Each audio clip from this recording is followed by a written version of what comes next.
downsides to it? Like, it does feel like Tiny could maybe just blow her up in the middle of a team fight. It's a pretty good target for sure. She has a hard time impacting the game, I would say, after like 15 or 20 minutes or so. She's a dominator in the lane, though, and that is very important, and her aura does help out the other lanes.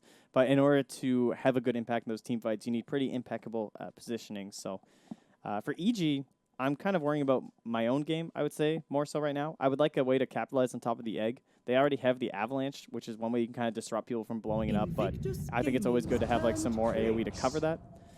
For now, that won't be a concern. We'll grab the Clinks once more. An Arteezy's signature hero since the dawn of the player, essentially, but coming back in full force now with all the buffs this hero has received. In this matchup specifically, what's nice is that you have the Wraithfire Blast, which is one of those projectiles you can actually dodge. Right. With strafe, which is pretty cool. No, totally. And it feels like it's the type of hero also that can just cause so much havoc and can be played now in kind of, not necessarily a couple of different ways, but when I was watching the Serenity match, we saw them go a 2-3-0 build and just dominate the lane. And there wasn't really a great chance for them to try and come in and like contest that one at all, because you just do so much damage there with the Searing Arrows that you kind of just get obliterated no matter who you send out. Lifestealer taken for Invictus Gaming. Okay, so this is one of those heroes that can deal with the egg, right? Like, if you get the Fire Spirits on top of you, you just rage, you attack, try and take it down.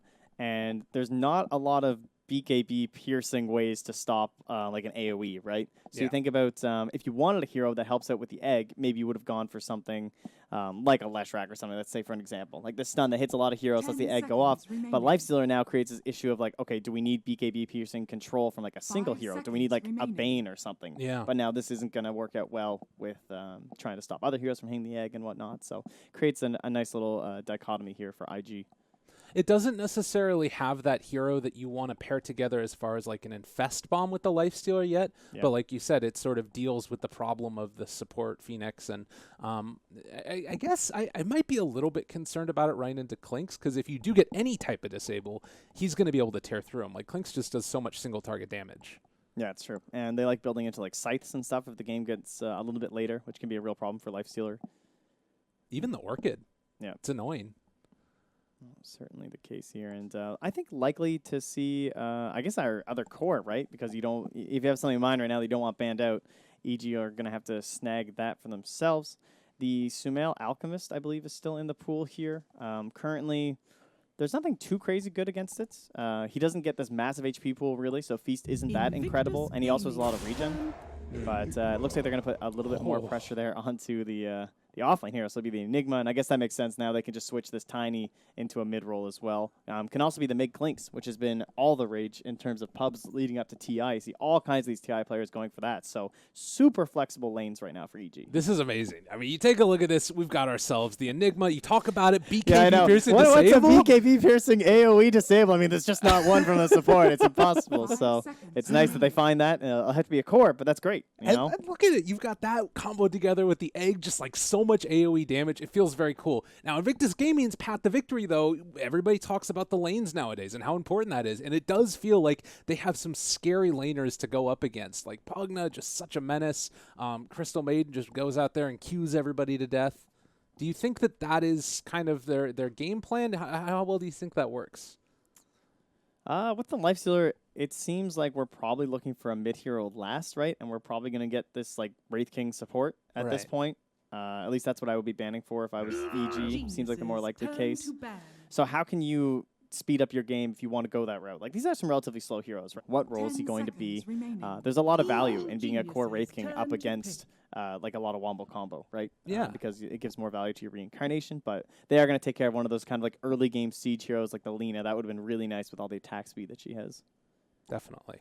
The heroes that can just sort of park themselves down there in front of you and just pummel. And I guess the other thing, too, is that you talk about heroes that can like blow up a Clinks, particularly if he doesn't happen to have Death Pack up. So something to watch for. And the Spirit Breaker from Evil Geniuses. Space Cow's running.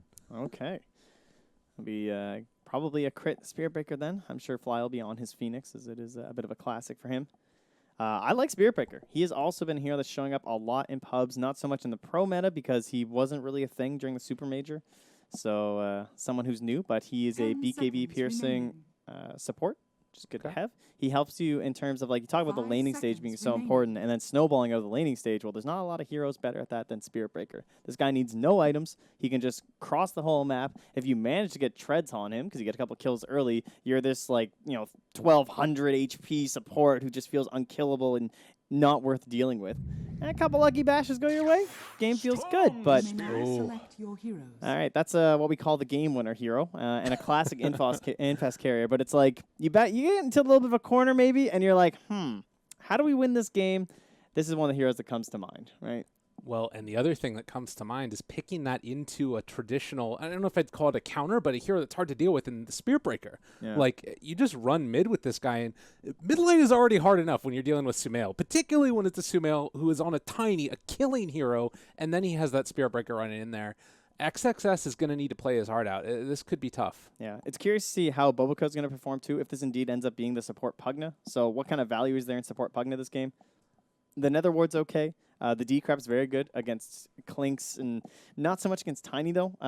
It can be all right as long as Sumail's already used his spells. Like, that tends to be like the first thing happens in a fight, and then maybe you can D-Crap after and just making sure there's no follow-up in terms of the right clicks. But this isn't the most incredible support Pugna game I've ever seen, Fair enough.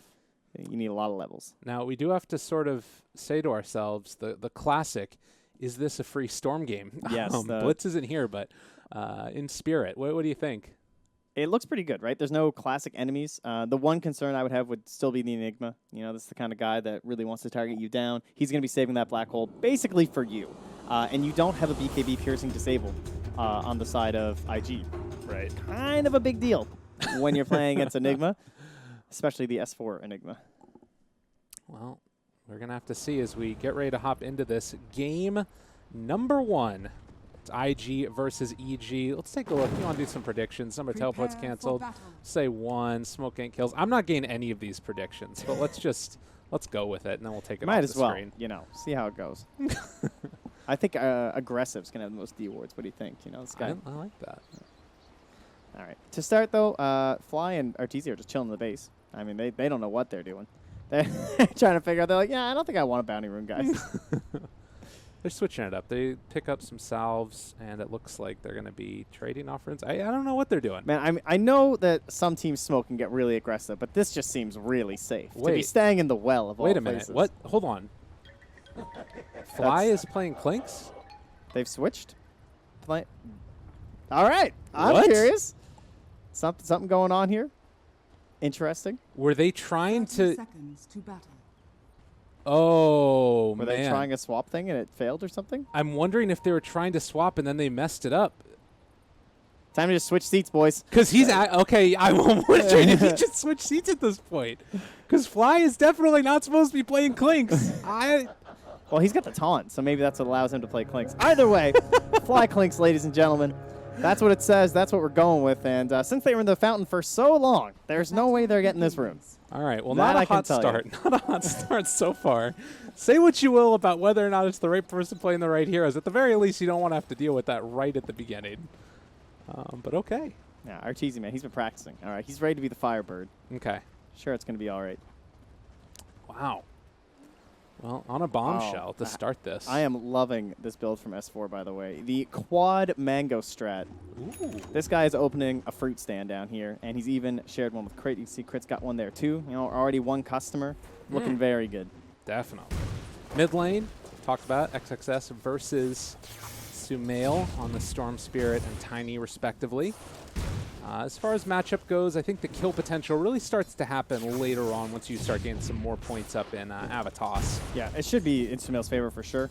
Just like very high chance of getting a kill around level 3 or 4 or something. Plus, he has the added benefit of the rotation from the Spirit Breaker. Fly? Fly.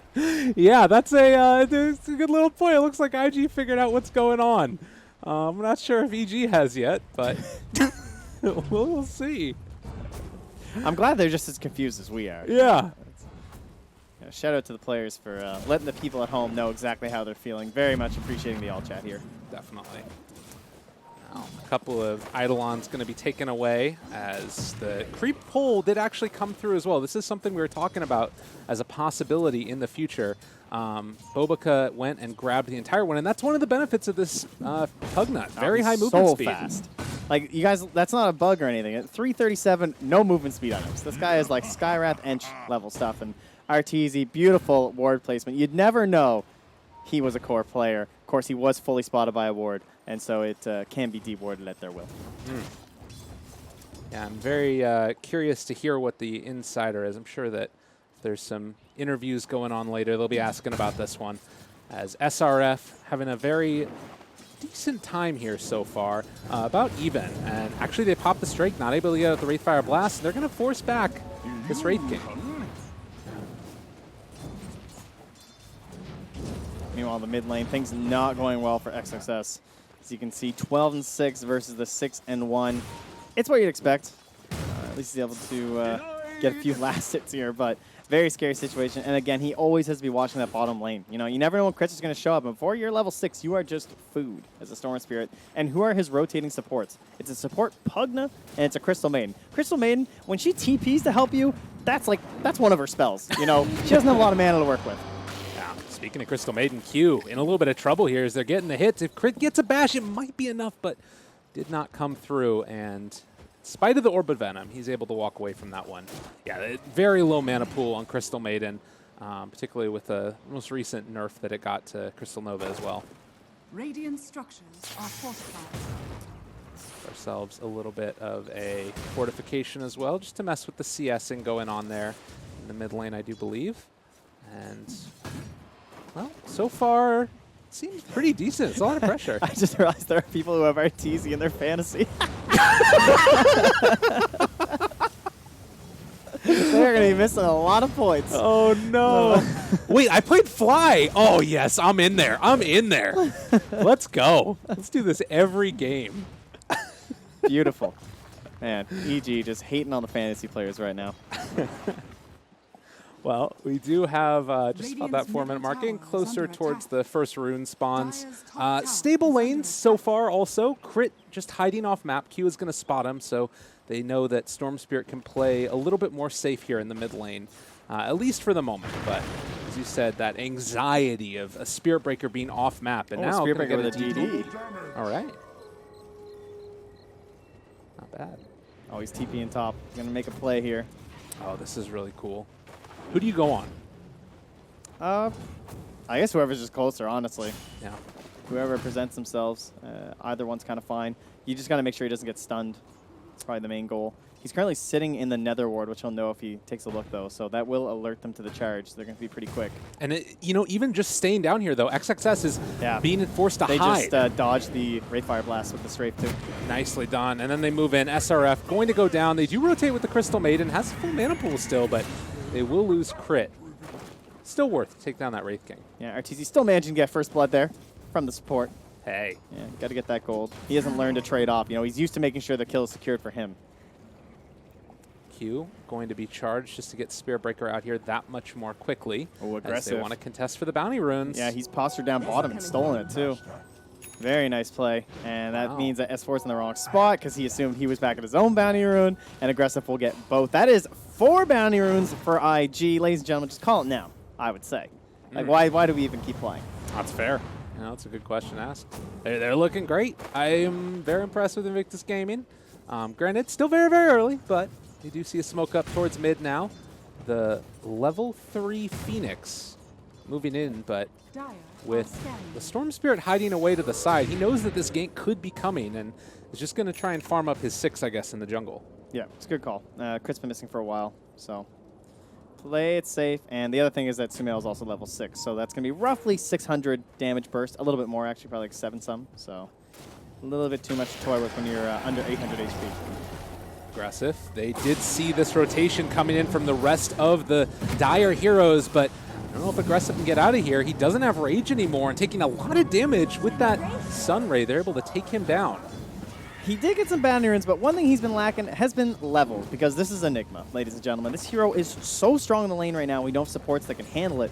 And look at those denies. He's at 16. That's why this Lifestealer is level 3. He's been dual laning. The CM's level 2. Avatos with the blink reveal. They take him down, and meanwhile, Black Hole mid lane with the egg on top. Easy peasy for EG. Wow, they even saw that coming, and now one more. They keep finding these kills. CM is going to go down, 3 dead. And top tower is going to be pressured while they're simultaneously going to be able to pressure mid. Yeah, IG just not really respecting the mobility from EG. They saw the movement from the Enigma very clearly with that ward down bottom. They saw him rotating in towards the mid, but just maybe not expecting that they would just straight up drop the black hole on Bobica. But it works out because it also helps them secure the Storm Spirit kill because there's no assistance coming in there. These levels on the supports, so important for that dire side. I mean, we still have level 5 on Q right now. Yeah. Very, very unfortunate for the Crystal Maiden. I mean, obviously, you can keep on giving the ward. You can place down, or rather the aura, and you keep on placing down wards. But you really need to find some killers. And another smoke nearby the ward. I'm not sure if that one was scouted out, but we'll see depending upon EG's movement now. As they are going to smoke themselves, head towards their vision into the Radiant jungle. Looks like also Fly positioning himself to try and move down and see if he can scout anybody out and secure a bounty rune. Yeah, they're just completely out of the territory that they're eyeing for, and that's too far of a jump for a support. Yeah, that's really bad. And then on top of that, mid lane, they're able to find themselves the Q kills. Sumail maybe in a little bit of trouble, though. The charge comes through. The heal, it's going to start to mount up. Sumail, he'll back up this pause. Oh, no. S4 jumps in. He does not have a black hole, but nonetheless, a very unfortunate time to have to DC. Yeah, that's a little rough. Little bit of lag there. But yeah, Sumail, that was a really bold play to hop in there like that. He has a lot of faith in his Phoenix, but got 3 levels in the Sunray, so hoping that's going to be enough just to save him from a dive like that. And so far it's working out because like now they're all clumping up, trying to kill you, and the longer you stay alive, it's just more and more damage from the Sunray piling on top of everyone. Definitely. The turnaround's going to be there. They managed to, well, actually cancel the ultimate. It's 1 kill onto Wraith King. With everybody here, they should be able to find it a second time. The toss-up and SRF going to be pummeled into oblivion. That's a 1 fight off the back of an enemy smoke without black hole or egg being used. Very bad news for the side of Invictus Gaming. If they had better heroes for it, they have the medallion. It's feasible. If they want to, they could maybe roast for the side of Evil Geniuses, but there's definitely not a lot of pressure on them to do so. And in fact, they just want to keep on hunting. Yeah. And we talked about at the very beginning of this game, what is the goal for Invictus Gaming? It's get this Storm Spirit huge.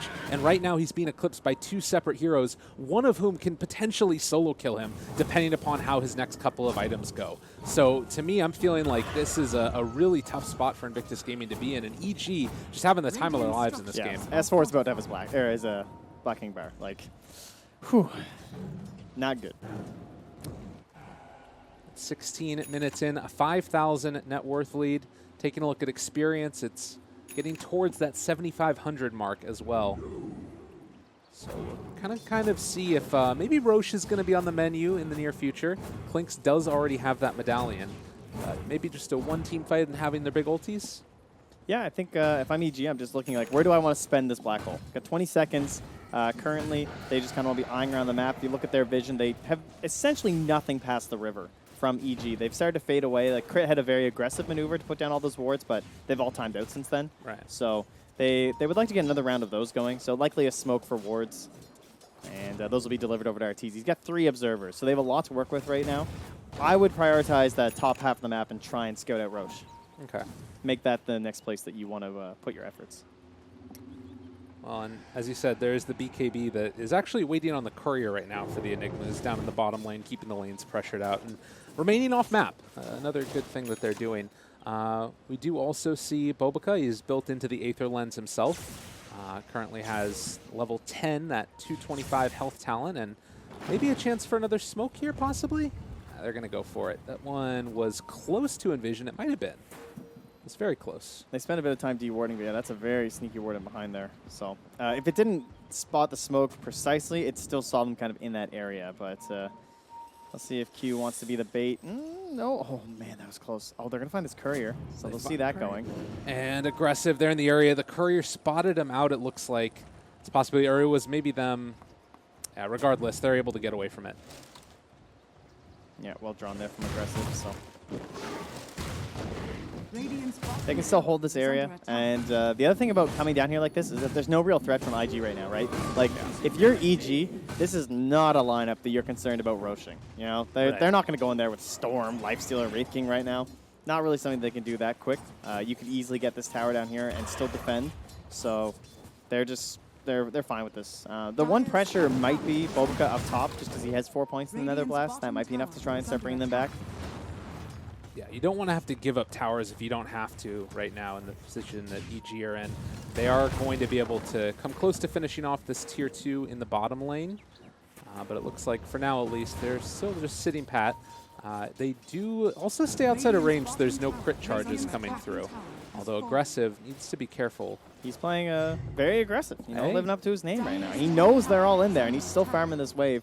He is behind. He definitely needs to take some risks. He's the second lowest net worth on his team. Not a common place for him to be. And this charge is going down. Oh, that was kind of cool. And then they managed to find the ulti onto aggressive. No rage for him available. He does get the infest inside. The chase away and the kill comes through. They pop the supernova as well, so SRF just needs to back out. And EG find themselves another round. XS jumps into everybody. Forces out the BKB. A nice bait there as well. But now the charge is coming through. They're going to call it off. Okay. Not an ideal first BKB, but that's all right. Oh, this Netherwood. Lots of noises being made. Yeah, it was a good play, though, as well from Boboka. He, shows for a minute up top there. He was able to get most of the damage done to the tower, and then as soon as he shows one last time, he TPs away because he knows the charge is coming. Well, tier 2 in the mid lane, tier 2 up top, and then Roche. Those are the 3 next objectives here for Evil Geniuses. And since they didn't end up spending the black hole, just the BKB, that's a much shorter cooldown to wait for. So, again, I do think that we should see those observer wards being slapped down there, at least some of them, but they went and spent them in the bottom when they had that expedition just to secure the tier 2. And IG just never even ended up playing that, right? They just kind of like wandered away Yeah.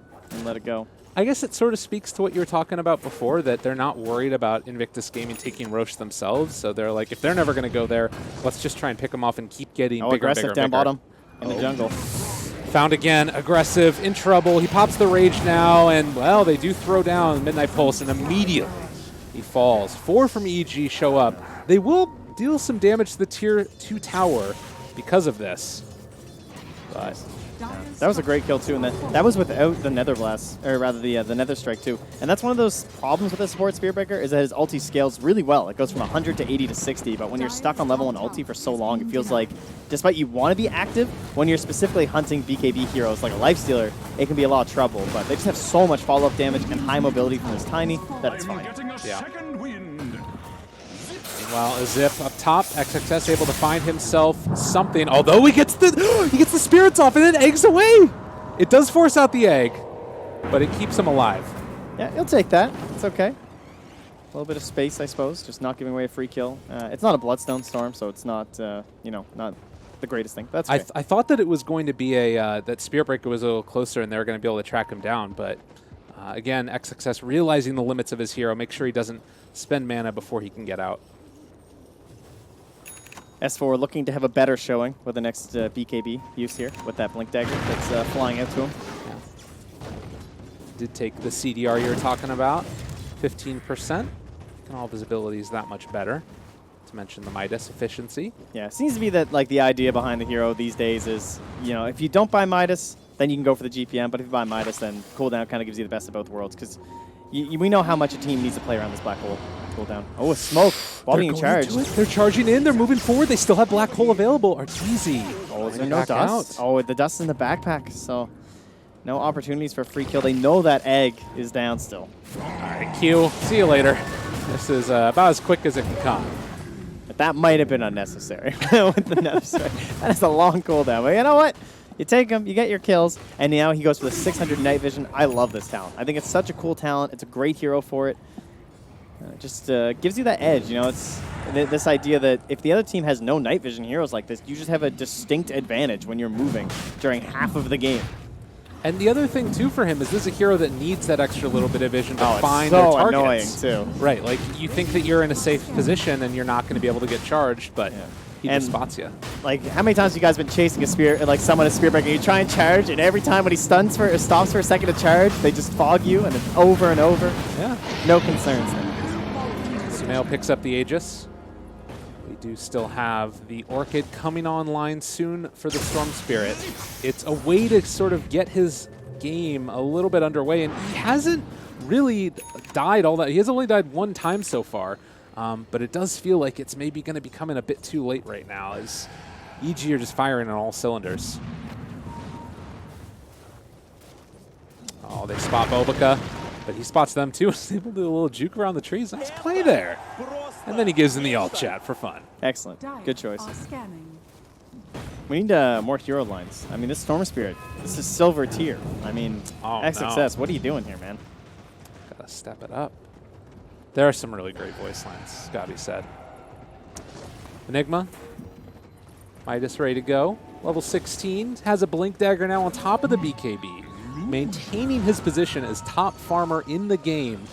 As everybody moves into position, finds themselves that Midas. a Pugna. Takes it all away. That's going to be another kill. Crit picks it up on Bobica. That's why S4 is the greatest right there. That turnaround Midas mid-engagement. However, this time it looks like RTZ could not escape. Oh! Just a whole lot of hate thrown down onto the Storm Spirit. The Avatos. And after the black hole, they make him pay. Okay. Not so lucky this time. That's a 9K lead now, as we start approaching into 25 minutes. And in terms of recovery, Aggressive has really never found it. They have the Blink and the Blade Mail now on SRF here for the Wraith King, so that's another one of these Infest carriers who can also play very aggressively with the Blade Mail. Maybe that's an opportunity, but he is still struggling very hard. Still just has Armlet Aquila on the Lifestealer. Yeah. Now, Blade Mail for the Wraith King, as you're talking about, it's incredibly potent. We do also have... Okay. Q wanted those CS. Got him. As the smoke comes from Evil Geniuses, they're going to move down towards the bottom. The charge is out already onto Q, and I do not believe that Aggressive is going to be sticking around this area to help out the CM. At this point, if you're Evil Geniuses, how do you look to try and, you know, sort of secure yourself high ground? There's one more tier 2 tower left. Do you just close that one out, or can you attempt a push with this Aegis? I would just want to close out the towers and cement my control over the map right now with this Aegis. That would be pretty ideal for me. Just because, like, well, we have 2.5 minutes. Yeah, I don't think they're going to have too much time, right? Because it's already a minute left still for the BK or the Black Hole to be back for S4. So, some problems there. Able to convert his own Eidolons very easily with the Dawn conversion now. It's got to be said, Bobica's been having himself a really good game so far. I mean, again, this is position 4 hero ostensibly, but he's the second highest net worth on his team, and he just keeps on getting these lanes pressured out. Has a Dagon now as well, and he can do this from relative safety because Spiritbreaker doesn't have vision on him. Yeah, the question is, like, how much value has he really given to his team? Like, RTZ goes down once again here on a warding expedition. Q checking to see if there's any around, but at least he won't lose the wards as that death. But, like, what has the Pugna been able to achieve for his team? Yes, he has a high net worth, but a lot of that also comes from the fact that that was intentional effort placed from Evil Geniuses on top of the Lifestealer, who can't catch up. He can't blast waves the same way a Pugna can. And they've given Pugna quite a bit of space, too. He did eventually get that tier 2, but he spent so much time in that top lane that, you know, it doesn't have these opportunities for, like, big saves during team fights or anything, so...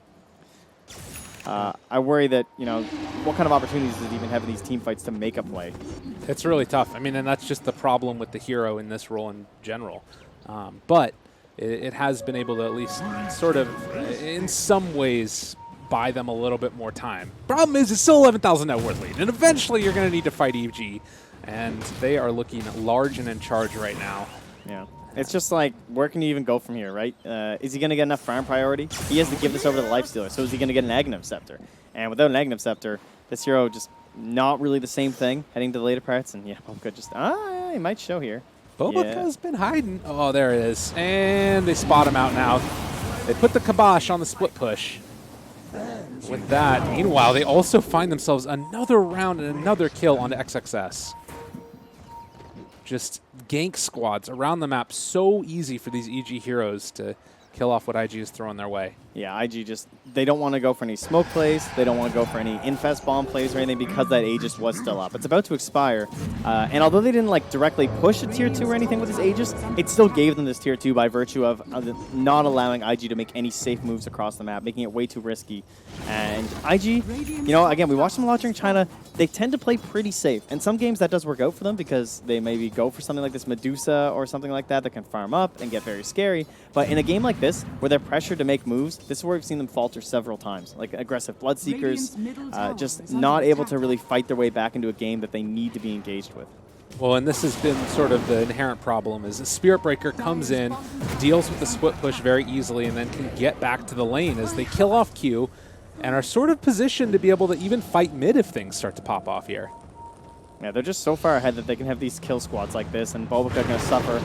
Oh my goodness gracious. Yeah, there we go. Sumail, that is not a all chat wheel. Unacceptable. That's fair enough. 8-23, 15,000 net worth lead. And 29 minutes in, it is looking like IG are going to need to have a reckoning. 30 seconds till the Pugna. They have buyback on the Pugna as well as Crystal Maiden. But they jump forward, toss back into RTZ. SRF, they don't kill him off yet. They're going to do it now. They do get the slow onto several of them, but with eggs still available as well as Black Hole, it feels so hard to come in and really fight into this lineup of EG.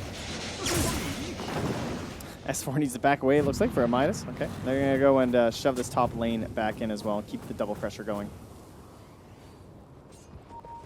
The vision right now, you take a look at it across the map, and EG basically see any time IG are going to leave the base. This is that moment where you start to get sieged in a way where you lose so much more value around the map.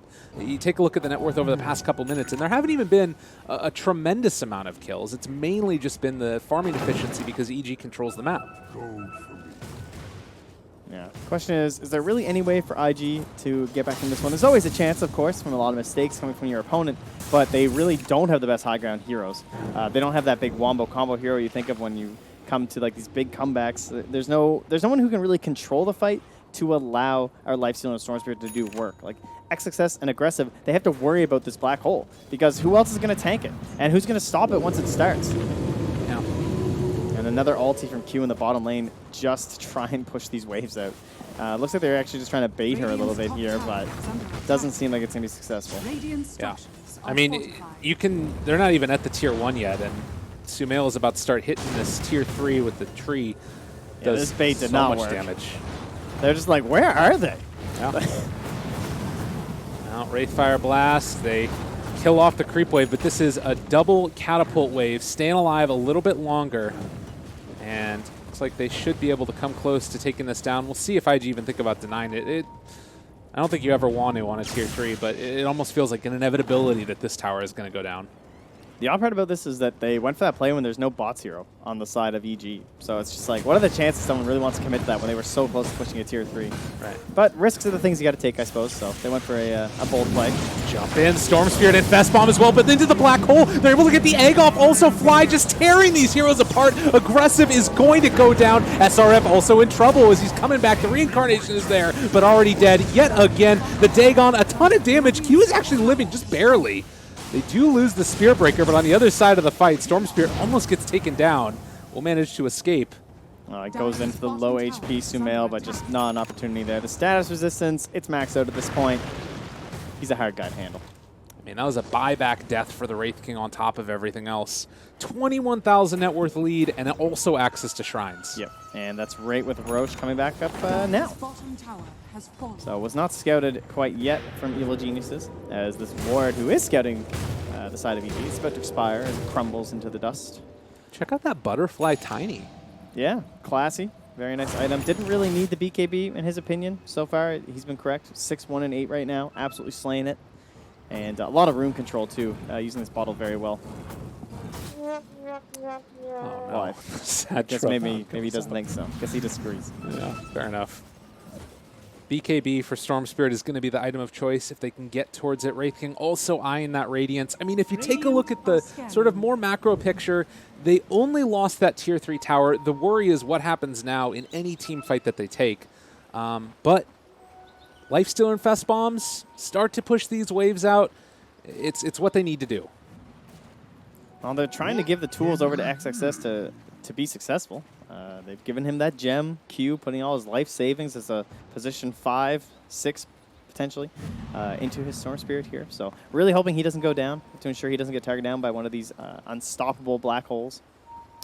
Did they switch it off and give it to somebody else? Am I crazy? Or is it Oh, just being yeah. flown out No, right it's now? back now again. Okay. It was on him twice, so All right. it's all over right now.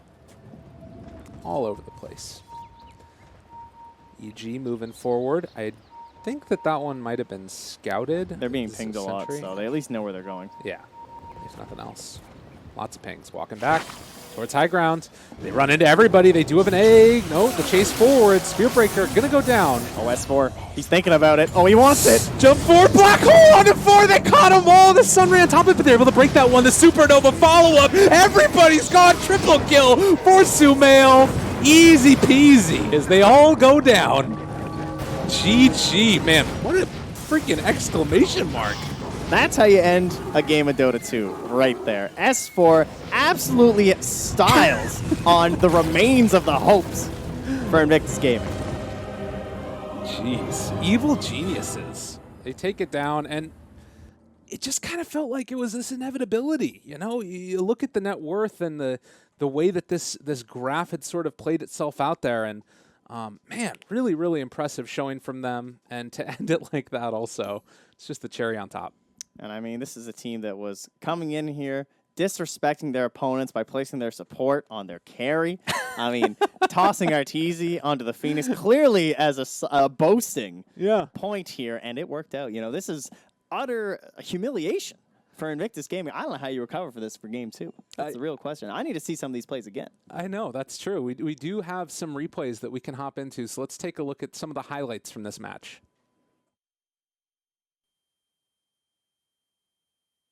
Of course, Arteezy taking over. Oh, wonderful. Yeah, he finds that kill there. And this to me also, you look at the Spearbreaker and just how much stuff they can get done with him. And then, of course, the egg and black hole combo for it. And that was kind of a lot of the story of this game, too, right? With this idea of like these kill squads where they were often spread out a little bit. And then when the opportunity was there for a good kill, Crick can kind of switch over to either one. Right. You know, they'd have just nice positioning going on. And then one of the excellent black holes this game, and just nothing to stop it, right? This is, you talk about, is this a free Storm game? This was a free Enigma game. You know, there's also a whole part of this hero where you just need to watch for these BKB cancels, and they had absolutely nothing to do against it. Totally. And, you know, it's the type of thing, too, where I like what I'm seeing in this EG draft is I think that we're getting close towards that big black it's hole. right here, buddy. Oh, God. And we're just going to see it again. Oh, it's so good. Very, very solid. It was a good stun in from the Wraith King. I think they die quicker otherwise. But as soon as Sumail jumps in there, it's just everybody's gone.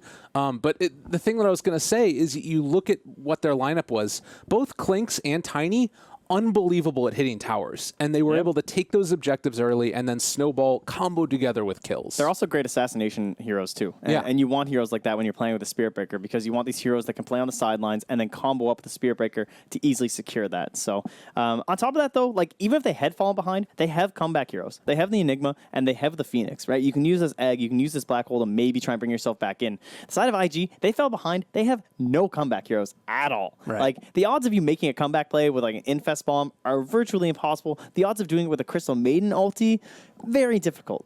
And of course, you don't really want to draft for if you're losing, right? We want this hero, but it is a useful thing to have in your kit, and it just was not available at all here. In fact, teamfighting in general was pretty much vacant for IG. Yeah. Well, we're going to have to see what they can come up with in game number 2, whether it's going to be more teamfight heroes, whether or not they want to try and draft to own out the lanes a little bit better. But regardless, we will be back in just a little bit. Game number 2, Invictus Gaming versus Evil Geniuses. We'll see you guys in a few.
Hello and welcome back, ladies and gentlemen, to the International 2018 Game 2 of the third round of games here. It is Evil Geniuses versus Invictus Gaming. I'm Lyrical, joined as well by Trent. We're getting ready to go into this after a little bit unusual game number one. I do have to mention right off the bat, to anybody that had questions, it was Fly and Arteezy that were playing on those two heroes that they had tagged up as. There's no swapping of PCs allowed, so if there was any confusion about that, we did get to see Arteezy Phoenix, and more importantly, Fly Clinks, which was odd.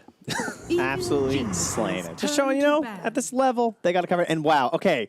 I was going to say, IG have finally gotten themselves out of the black hole and managed to find themselves in game 2. Because I felt like for the majority of that game, they were stuck inside of it. First ban overall, the Enigma.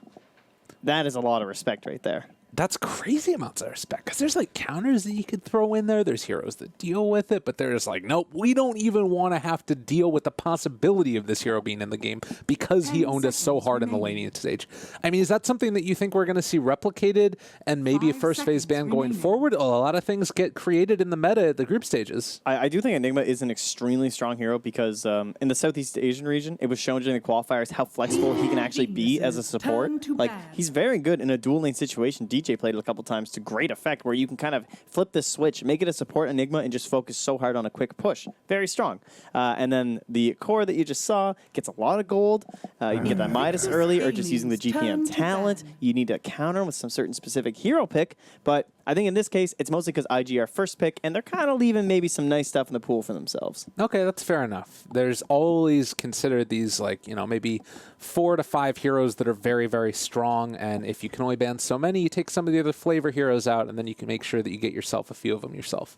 But yeah, Enchantress taken out of the pool, as well as that Mirana. Things that kind of felt like they were used but maybe underutilized last game was the Pugna to me. Yeah. And I still could see that as a first-round pick, but I'm not sure if IG are going to want to go back to it, or if they sort of want to let their draft expire a little bit more first. Geniuses turn to ban. Yeah, I think IG, the Mirana is definitely something they showed a lot when it came to the qualifiers, right? They were always first phasing that, and then that has a little bit of flexibility too, so it's understandable why EG are banging out here first. The other hero that was banned last time was the Silencer, as maybe they felt like that was kind of a pretty decent hero in that opening sort of phase that IG might want to pick up. I think they could consider something like even the Naga, maybe, the Leshrac, these other heroes that IG used in their qualifier run. I don't think the ban here is necessarily too important for EG. It might just want to be setting up for what they think they're going to get in the 2-3, and I think that's going to be Tiny plus someone. Yeah. I mean, maybe Phoenix again. We haven't even seen Fly's Phoenix yet in this game. That's right. So, maybe they want to check that one out first. That's how you save strats. But yeah, something to look out for is definitely the Tiny. I wouldn't mind necessarily seeing Invictus Gaming take it first themselves, and I'm wondering if that's something they're thinking about. I don't think I've watched them play Tiny, but if they've been scrimming, which obviously they have, then this hero has been pretty much top tier for every single team. So it's something they have to have ready. And they will ban that Silencer again. So very similar, same 3 bans. Okay. At least the same 3 bands managed to come out here, as we have the Miranda, the Silencer, and the Weaver was taken out by IG themselves. So a little bit of a mix-up as far as who's getting it. And that leaves open Tiny, the IO, Wraith King, Pugna, all of these top-tier picks. And what is it going to be? The IO. So they banned it themselves last game, and this has been sort of a staple thing for China for many years, where they didn't play IO, and it was almost a joke at one point, but it got to the point where it wasn't a joke anymore, where no matter how good this hero was, the region just seemed to not accept it as being viable. But now you've had VGJ Thunder playing it earlier today. EG beat that. And now we're going to have IG trying it out here, and they're going to answer right back with that Tiny Phoenix, as one would suspect. 2 pretty good heroes versus the IO, and you're also denying the Tiny away, and that combo's still good. Are we getting Gyrocopter? That's the question. It seems like that's been the go-to combo as well, particularly for the Chinese teams. And I think it's quite good. We did see a bit of an adaptation of it when Ana was playing the Morphling, and it was kind of a cool answer, but that was also in the second phase, or rather in the first phase, I should say. You 100% ban Morphling. I think if you pick Gyro here. Yeah. So either Gyro, I mean, it leaves open a lot of those other top heroes, like the Pugna, like the Wraith King. Thunder went for the Luna today. That was their answer. Interesting. Interesting. That was their choice. But it's Gyro. Okay. One of the other things that we did see was a silencer's kind of an IO counter in one of the games, because every time you'd go for a relocate, just drop global silence. Oh, that 3. Yeah, it's very obvious now because you can't hide or anything. Or it's a lot harder to hide as the IO, of course, because you're just fully visible, tethered to someone trying to relocate out. Exactly. That's a little frustrating. Either that, or if you're going for aggressive ganks, it's the other way to do it. Right, you can just see it on the mini-map and just pop it. 5 seconds remaining. So good stuff there. But second round of bans, we're anticipating the Morpholine. I don't know if you necessarily need to go like the other heroes that I feel like in the support role that tend to counter out an IO are like position 5 heroes, so a Disruptor or like a Witch Doctor or something. Is there anything in the 4 role that you might need to think about, or are you not even really worried about the IO at this point? Well, with Weaver and Clinks being gone, that is a little bit of that like nice assassination focus. Those are the 2 heroes that traditionally we've used up against IO. We're just trying to burst them down with minus armor and everything. So if I'm on the side of EG, thinking of crit heroes, there's nothing really that comes to mind. So yeah, I mean, I'm not imagining like a crit disruptor or something, as you were saying, or one of these. So I'm not sure what they're going to go for. Yeah, it's a bit of an odd one.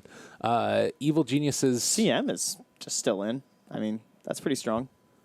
Yeah. I don't know if you necessarily need to, like, prioritize the Aghanims heroes if you're IG side either. Oh, Wyvern's still in. What am I talking about? Crit Wyvern. Ladies and gentlemen, I mean, that's the IO hero. All right. Oh, that's a good question now. Who do you ban, the Morphling or the Wyvern? Because the Wyvern also stacks up pretty nicely with the Phoenix, double flying supports, a lot of synergy there. You know, fire and ice, writing some Game of Thrones right here. Gaming's turn to ban. The team fight with the 2 of those would be really scary, but they're going to take the Morphling out. To ban.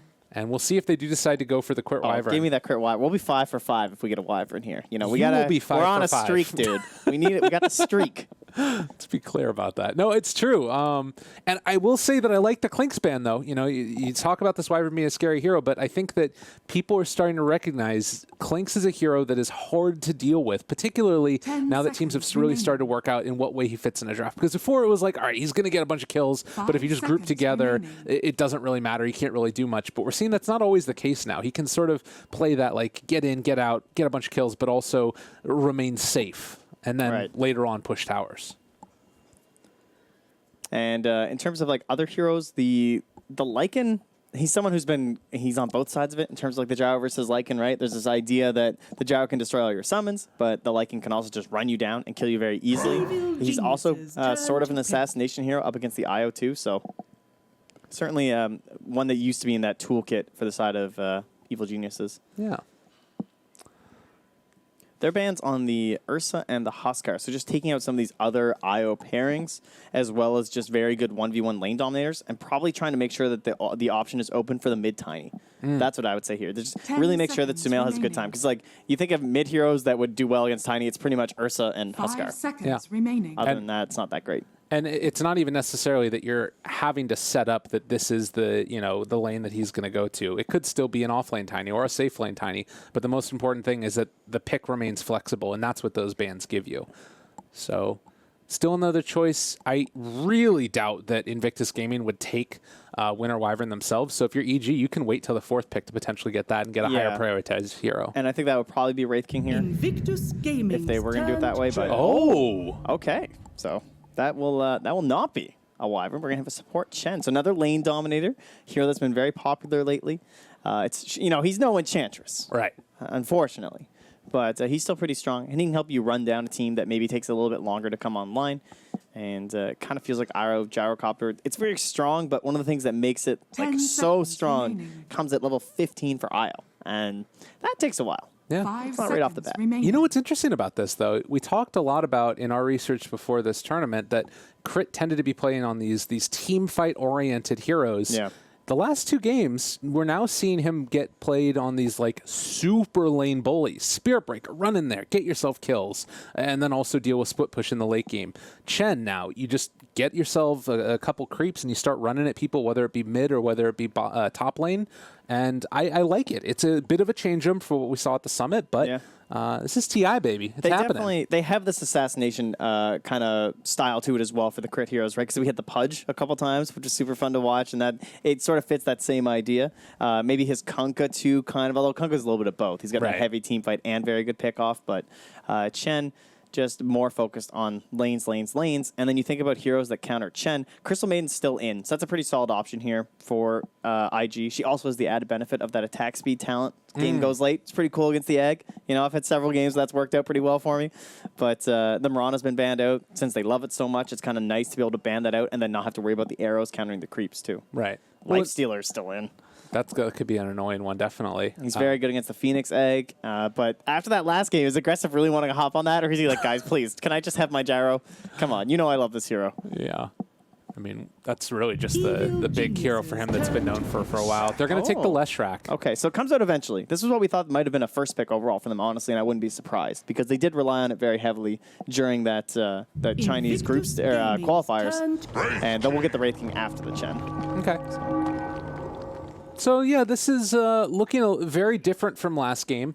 They don't really have a ton of great options for the Egg yet. I guess Gyrocopter in a way with Overcharge is going to be decent, and Leshrac has some okay right-click range at the very least. But they're going to need to find another way to deal with that. And more importantly, I don't think that Leshrac necessarily solves your Chen problem in the laning stage. 5 seconds remaining. No, the Leshrac, benefits of the Leshrac here, assuming it might end up being a core here, I feel like, and they're going to try and use it as this, like, run-around kind of hero, where he just, like, pushes lanes like crazy, does a lot of magic damage, very irritating to deal with if he gets out of hand and gets, like, a Bloodstone or something. Yeah. Kind of feels like that's the way this one's going. I feel like they played it core a lot more than they played it support. But then they need, like, this setup stun. They used the Sand King during the qualifiers, but that's a hero that's been just out of here. We lost that hero. He is so far gone. Maybe a Shadow Demon will be a kind of decent hero, but he doesn't really counter a whole lot on the side of EG. Right. You know, maybe there's a Necro or something. You'd be feeling a little bit better about that.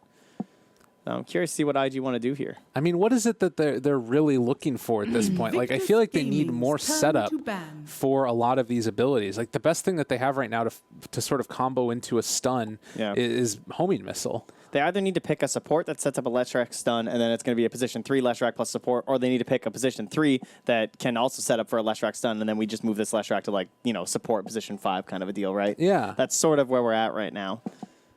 So they have that slight bit of flexibility, and EG choose to ban out the Legion Commander because that's another hero that's very good up against the Phoenix. She can remove that Fire Spirit's debuff and try and go to town on that Egg and make sure it can't explode, because currently the Egg is the vast majority of their team fight too.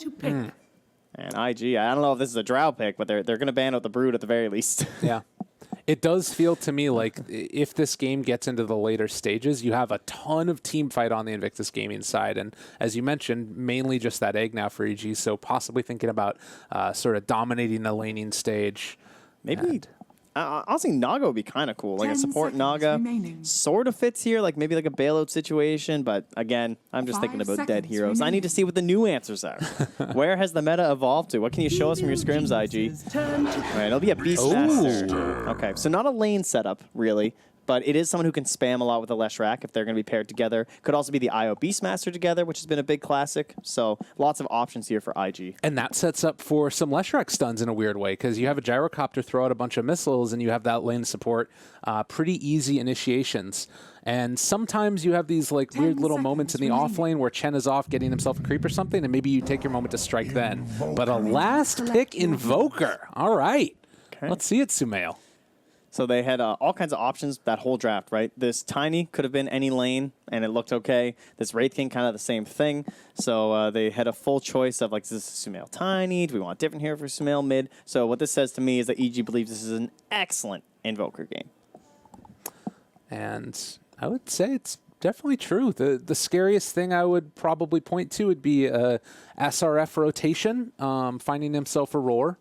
But I feel like that is somewhat mitigated if you have good vision and you at least keep an eye on where SRF is all around the map. Yeah, be curious to watch a lot of this laning phase here too, just to see how Sumail does. Tell me, top 3 keys for this game. In no particular order. I mean, we don't 3 of them. Yeah, it doesn't need to be 3. That's very exciting. I know. Well, you already pointed out one of them. I think those early rotations from the Beastmaster, maybe to help secure some more levels for Bulbica, because you kind of assume that SRF's going to hit 6 first likely, and then maybe they can get a Roar or 2 off, and then that's going to help Bulbica get to 6, and then they can be sort of farming it more aggressively with Aggressive, and then if he gets into trouble, they can relocate in. If he's near an enemy hero, they can relocate in, try and set up some plays, try and abuse this this time frame where Sumail's not going to be that useful for the side of EG.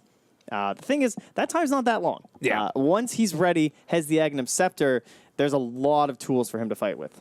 Okay, fair enough. I noticed you didn't say 3 of them, but that's okay. Oh, I mean, I'm going to leave it over for me to go. That's what I'll say. Yeah, that was the handoff. That's Thank all that you. was. Yeah, no You're problem. on top of it. I guess BKBs are another thing to think about too. Like Invoker, always so freaking dominant before that item comes out. I'm not actually going to name 3 either, so we're just going to breeze on past that one. Yeah, I always like to see what happens as far as like the setup for kills, and traditionally in the past it was that Beastmaster that would set up for some Sunstrike kills and stuff, but maybe it's going to be the Tiny this time around, and maybe, just maybe, we might even see some Quaswex instead. Yeah, that's true. That's always a possibility if he wants to be a little bit more active early on. It does provide better control for the IO +1. I'm thinking it's going to be XOR, and yeah, okay, looks like he's already tossed out the Sunstrike too, so. Okay. The Disco Pony begins discoing there, battle. but Okay. the tips are there. Okay, all right. Last game, they're like, brush it off. Throw out some tips. Give it good luck. Everyone's on their right hero here. Arteezy didn't enjoy his time on Phoenix, it looks like. Sadly, he's going to have to head on back to the core heroes. Oh, he has the taunt too. Look at this guy go. Oh, it's so good. Yo, that's set though. Look at that thing. Yeah, collector's cash, ladies and gentlemen. Hit up your battle pass. Hey. Don't worry, Gabe, I got you. Thank you. I appreciate that. Not you, Gaben. Oh, sorry. Yeah, no, sorry. Sorry, bud. You're not the important Gabe around here. At TI, you're not Gabe. You're lyrical, all right? Fair enough. SRF taking a wallop in here underneath and by the tower. They are going to have another Wraithfire Blast. This just might be first blood. As he's going to try and do the little do-si-do, but... Oh, very nice. Kill. That's how you do it, right there. That's how you help your mid player, Indeed. Whew, hadn't even left the fountain. He was ready for that. Definitely. Well, the missile is going to be sent out as well as Phoenix under fire. Fly going to throw out the spirits first, but he will die. It's okay. It wasn't first blood. Got a value 3-man fire spirits. Obviously, a nice comeback there for IG is a kill and then 2 runes, but they're of course losing both runes down bottom. Okay. So the trade-off comes out. SRF going to try and block from the very get-go, and it is going to be a Fly and S4 lane. Old teammates together, new teammates again underneath a new organization, and they're going to see if they can do some damage against the aggressive Bobica dual lane. So it is not what we were fully expecting, but it's still a very strong lane in its own right. And axes together with a split earth is a heck of a lot of damage. Yeah, it's just like constantly over and over, pressure on top. And they've also warded the pull camp. You're playing this Chen. Typically, you expect them to ward the camp with the creeps you want to take, right? So if they body block right now with Q, that might throw off crit enough that he doesn't know where to sentry. Oh, that'd be a cool move. SRF again taking some damage. They need to be aware of the Sunstrike that could come in as well. Yeah, and Q's on top of it too. Like, he's going to ensure this doesn't spawn either. It's a really smart play. Very cool stuff. Yeah, crit is going to be... I mean, he will see him move over and see that he's body blocking. Yeah, so that should make him assume that it's a small camp that's blocked. But what can you do against that, right? Yeah. Like, if the camp doesn't spawn to begin with, you can't exactly guarantee that 2 minutes. Do they really have enough strength that Arteezy wants to leave the wave to go and stop that, right? And look at that. Crit misses because of the body block. What a play by Q. That's pretty Ladies hype. and gentlemen, that is how you support right there. So good. Really well played by the Leshrac. We need a highlight of that. Oh, man. It's I love funny because ward it's games. like... Nothing gets me more than the ward mind games. And that's the thing, right? It's like, it's the type of play that like is very subtle. He doesn't often, get seen, but it's very, very important because now he either needs to ferry out another sentry for himself, but they just don't get to pull in this lane. Yeah. And now this lane is way the heck pushed up underneath the tower. IG's having a fine time. Yeah, now the one benefit is that Q's not going to get there in time, so they will have the camp to play with now for Chen. Okay. The 2-minute mark comes through. They get themselves a tomato. Crit will gladly take that one as he gets hit by another stun. The axes go out. A stun to save his buddy Crit. So maybe a good bit of damage, but the slow comes out, and now SRF in trouble. Right kick's coming, and they do manage to find one, but in turn, Q picks up a kill for himself, misses everything, and now the Sunstrike to get it. Sumail taking revenge. That was a lot of units to miss the splitter. The skeletons dodged that thing. I don't know. That's crazy. They got some talent. Yeah. Well, nonetheless, it's been a rather passive lane up in the top side. as an avalanche is going to get thrown out and a good bit of damage traded. Bobica need to be careful. But with an IO here, having a ton of regen, I don't believe S4 would be able to find too much easy pickings. I haven't even checked into our mid. I mean, obviously, one benefit is that he has 2 kills for Sumail, so pretty huge. But he's also just fine in terms of last hits. Lina, not a hero that really ramps up very quickly. You know, she's got some spells and everything, but her attack speed pretty slow at the beginning, not too dominating on the last hits. And then Sumail just got 2 huge denies right in the face of the Lina. That's not what you want to see. I mean, you should be able to secure most of the range creeps as Lina, with Dragon Slave, obviously, but it does leave open some of those other creeps to potentially be taken down.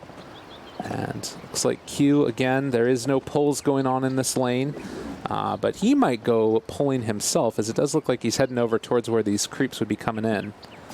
That might be the play for him. And yeah, it looks like he's going to go and meet them and then maybe take them behind the tower. I didn't even notice the other sentry missed from crit. He brought another one and he missed the other ward. Top lane, also S4. He manages to find the kill before he goes down. Wow. But it will be a kill on to S4 nonetheless. So yeah, second sentry there. Yeah. Very unfortunate. Haste. Very sneaky wards. But overall, despite the mishaps of the sentries and the sneaky observer wards here, still going just fine for EG, even in that bottom lane, 19 and 10 compared to the 11 and 1 for the Beastmaster. Arteezy just holding the wave. They now have a Tomato and the Wildwing Ripper. And Crit's going to go scout around here. No rune, as it was taken by Q. Yeah, I feel like the Tomato's pretty good, the Hellbear Smasher, for securing like a lane, but it's not the best to try and head off somewhere and like gank necessarily, because you know it's got the swiftness aura, but it's not the fastest guy in the world. It does look like they're going to rotate mid. There was a ping from Crit there. So. Okay. Denied. Nice communication there, just to ensure that he's aware of the Leshracs there. Likewise, though, Fly is spotted putting down this ward, and that observer ward's just expiring too. So not only do they know that Fly's playing there, but they're going to see that he placed an observer ward if they're paying attention. Yeah, 10 seconds left on that one. And it looks like the Bounty Rune trade is going to come out, and IG looking to get 3 for themselves. While, oh, we actually do get the kill into XXS mid. They managed to make the rotation with Crit and get the kill. Cold Snap, very irritating. Has absolutely massive range, so still enough for follow-ups to happen there. And EG, top CS for all 3 of their cores, just about 5.5 minutes in. In spite of the Bounty Runes mostly going the way of IG. Oh wait, Arteezy was able to get one as well. It's still EG with the lead. Toss back there, S4, able to live because of it. Thanks. But just level 4 right now. A little bit behind the gyrocopter, ever so slightly. So Tiny, looks like his levels should be fine though. So that just means that kill opportunities on the IO still very real for Bobica. Only the 1 death so far, so they haven't really been able to find those moments just yet. And he's pretty much just going to follow aggressive everywhere, so there's that slight benefit, but Tiny doesn't really care too much if there's someone next to you or anything. There's no diminishing on his like Avatos or something like that. Pretty easy to hit the correct target these days, so if he's not very careful, he will just go down. Has to rely on the movement speed of aggressive, so once the phase boots are actually up on the gyrocopter, that's when he'll feel a lot safer. Yeah. So he can leech some move speed. Crit takes himself the second catapult now, so as a Satyr and a catapult, this will be slowly regenning. As top lane again, they move into position, gonna spam out this wave and head off afterwards, although they get an avalanche off. Bobica in a little bit of trouble, will not be able to get a tether away and goes down instead, but with Tiny getting Sunrayed up, he might be able to live through this. Q shows up as well to hit onto 2. The stick charges are there, but S4 in trouble. No TP Sunstrike, a little bit off the mark there as a miscommunication came out, but S4 trying to play his way out of there. Did manage to buy a TP, and he might actually be able to escape from this one as they're still chasing. He will have another toss in a second if they happen to get eyes on him. The toss away, possibly get out of here, but now with the missile on him, he is indeed going to go down. As EG lose a couple. But they get something in return, bottom lane. It's so risky to go for the TP out. That's the only real problem, right? Yeah. Because if you go for the TP out and they cancel it, that's just like, and you know you're going to die after that, and then you can't get right back in the lane. So I kind of like the fact that he went for the safer play overall. hoping for the big jukes. Well, and to be honest, it led to them being able to secure themselves the Tier 1 tower and a lot of damage onto the Tier 2. The Sunstrike, it hits. They don't quite get into range for the damage amplification to come out, but with all these catapults just wailing into the Tier 2 tower, it's not at 300 HP. Yeah, and the fact that the Wraith King stun is just, 2 seconds right at level 1, you don't have to commit all too much into it. So Arteezy only 2 points into it, allows him for 3 points into the skeletons, and gives easy plays for Sumail from the mid lane, who's had a great game so far. Hasn't had to rotate at all. He's top of the net worth. Oh, actually, he's just eclipsed right now. He's jostling for position there right now versus aggressive, but he's at least at the top of the board. Yeah. And Bobica has had to stick by aggressive a lot, so there aren't a ton of stacks that have been made in the jungle. But at the very least, he's going to continue to accelerate his farm whenever possible, given mana and HP. The problem is that now you have the rotations coming out from EG. They don't have Sunstrike ready, though. They do have only now one skeleton. XXS shows himself. Teasy just walking into the tower, because why not? Yeah. XSS is sitting there and he sees the cold snap get invoked and he's like, nah, no thanks. I think I'll leave. Very good plan there. And the rotation comes in as well from the Beastmaster. Does have Roar. Big rotation to not get anything. And they saw that ward get placed, but they obviously did not have the, they weren't watching the support, didn't notice that it was placed down there. Unfortunate. I mean, I guess EG did bring a lot also. Arteezy shows up there, and he is not necessarily wanting to leave the lane a ton either. That entire time, Gyrocopter was able to farm. About a 1,000 gold lead right now for EG. But how do you sort of leverage this Gyrocopter? Like, what are IG going to be looking to do with this hero now that he's gotten off to a pretty good start? He just wants to farm. He just wants to be off the map, basically. What they've done down bottom right now is you see they put a sentry in between the 2 cliffs, and they had the courier here, and they were just dewarding them both. They brought out a smoke, but then they didn't feel comfortable going for it. So they just they were like fully prepped for the smoke, and their Lina was there, and they just stopped instantly. So that basically says to me they don't have a lot of confidence in their plays right now. Like, this Wraith King, they know he's probably holding his point, or at least he has the ultimate, which he has. So Arteezy, you'd have to kill him twice. They weren't sure where Sumail was. He backed away from the mid lane. And S4, he's got raindrops. He's a pretty tanky guy. He's sticking in the nearest tower. There's not a whole lot for these roars to do right now. SRF has just been walking in a circle here for like a minute and a half. Yeah. This really hurts. And I mean, granted, you get the bounty runes, but it ends up paying for it later. Although they do take down the Phoenix, and now going to be able to find S4 as well. They get the cold snap out, but it doesn't amount to anything. So even if they're not finding these kills that you would want out of the Beastmaster, they're at least still having a decent time for aggressive. Yeah, SRF is just on like lane duty down bottom. He's basically playing like Tidehunter Underlord sort of a style where you're just holding the wave and trying to stop this tower from going down as it is very low. Yeah. But it does definitely limit their aggression, so it's very good for them that Aggressive's able to pick up those couple kills when the gank squad was coming for him. Yeah. Arteezy still just sitting with his Ring of Silius. Kind of the thing that we've been seeing more and more often on these strength heroes. It's these Wraith Kings especially. They always just buy Bastion and hold on to it because it lets them just spam their skeletons. He gets roared up, but he has the ulti. All right, down bottom. They rotate in as well, so going to look for the second kill here. As meanwhile, the rest of the team has abandoned Arteezy and decided we are going to go mid, take the tower. You bring everybody, but we get this one. And one of the things we did talk about is sort of the team fight potential that you've got on the Dire team. We're kind of seeing it there, that if you're EG, it's hard to run into everybody, at least until Invoker really starts to get a lot of these skills up. And he is kind of that sort of scary force that's eventually going to come online, going for that Aghanim Scepter next. How good of an Invoker game do you really feel like it is?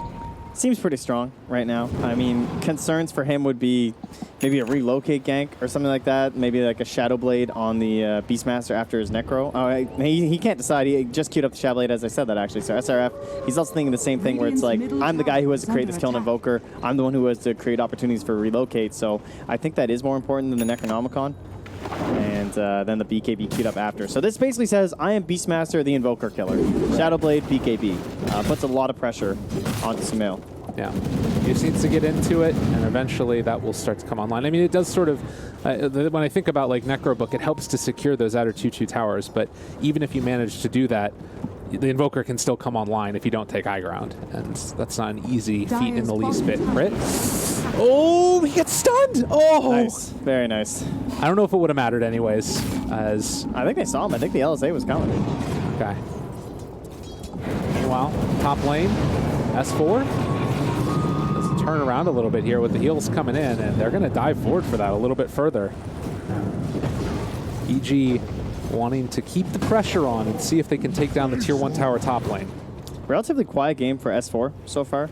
He hasn't had the most space going on. 60 last hits at 13 minutes. Nothing too crazy. Kind of the same thing for Arteezy. But surviving up here, helping to pressure down tower, and he will have that Blink Dagger soon, and that's when the plays will start. And this is a great game to be up Blink Tiny. Look at these heroes. These are heroes that you just want to explode. Like this poor Leshrac. So much trouble. This thing that doesn't even have 1,000 HP right now. Dire's top tower Yeah, has that is a very squishy hero. Brown boots, and his only tank item right now is a wand, basically.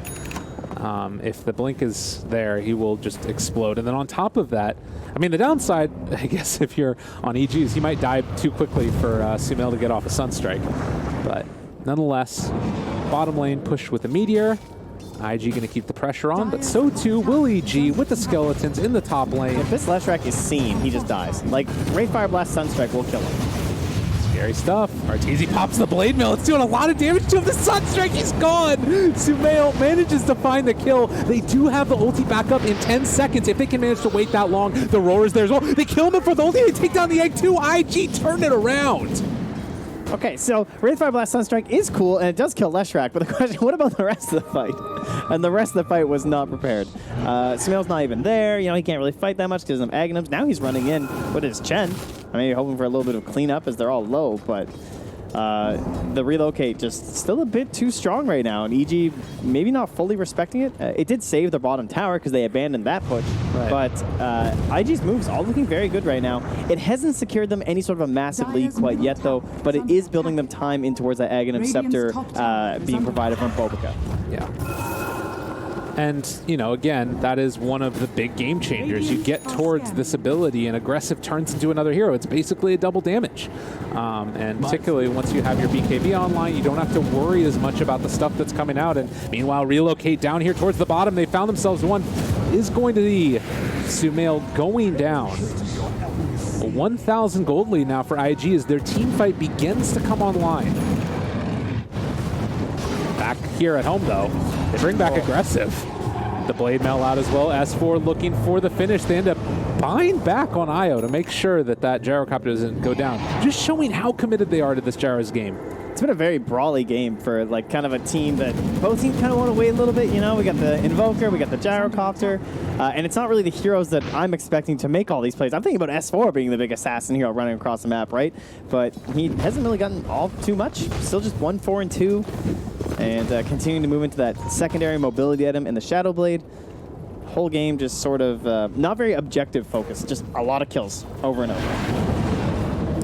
Well, EG was coming into this game looking to continue their perfect record so far in the group stages, but IG showing some signs of not just life, but dare I say dominance, at least a little bit early on, and looking very, very good. There is going to be a runaway again, aggressive and Bobica heading back, and we do have kind of just very spread out and good farming from IG.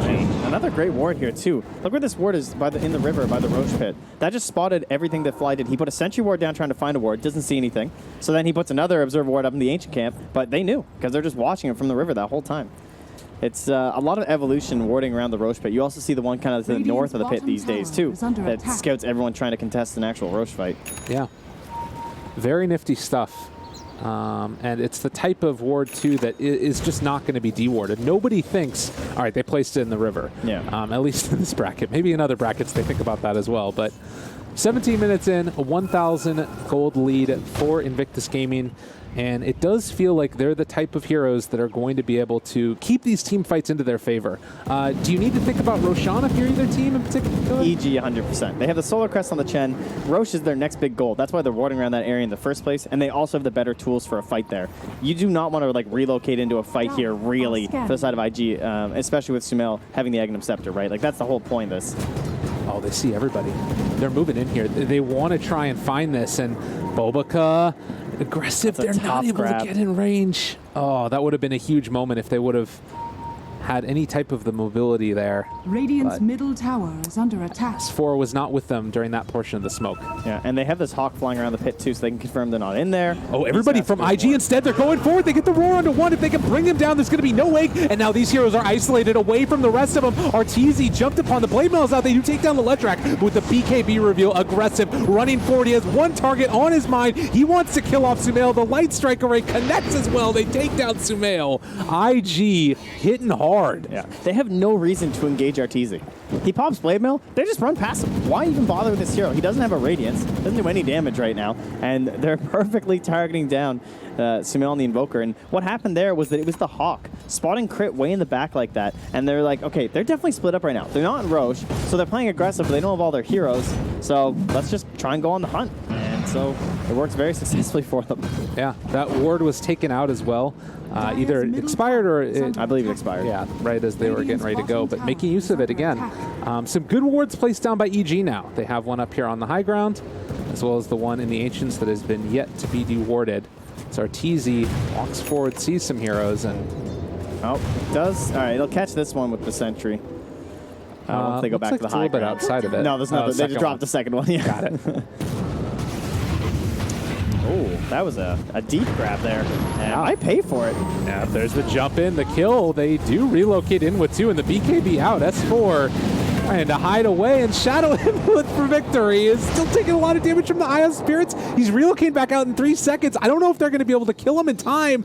Oh, the toss away. S4 running. Aggressive is left on an island. What's he doing? The jump away. S4 makes it happen, but with the play mode, it's not quite enough. They're going to kill off Arteezy one time. Can they get him again? Sunstrike going out, and they managed to find him.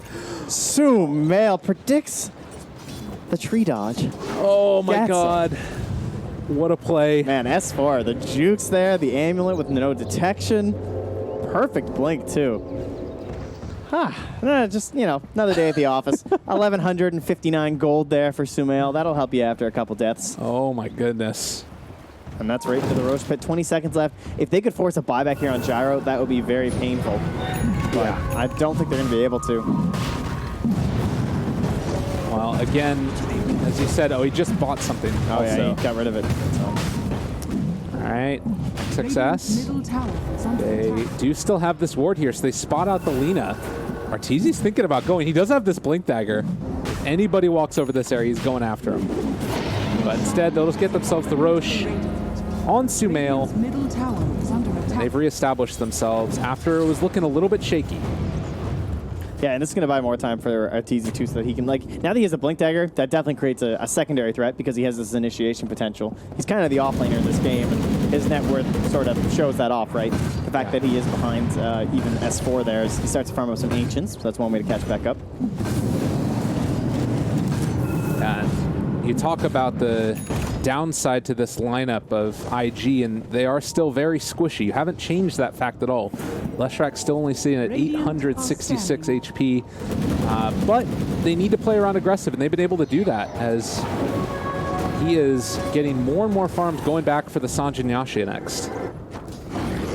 Success, hunting. Crit is here. Doesn't have any defensive creeps, but it doesn't look like they're confident going for that kill since they don't know where everybody else is. Jump forward, they find themselves Q, the Sunstrike, it connects, it gets the kill. Now XXS might feel comfortable going for this go on the crit, but he misses the light strike array. Doesn't quite find him, and now they're stuck down here. He's going to Shadow Blade run away. There's also this Hawk Vision here too, just helping to keep them safe, and they'll use that to blink very deep there from SRF. Radiant's top I'll tower see, is under S4 does attack. have himself another Blink Dagger, but would be unbelievable prediction skills if he's able to find him. Top tower gets taken down.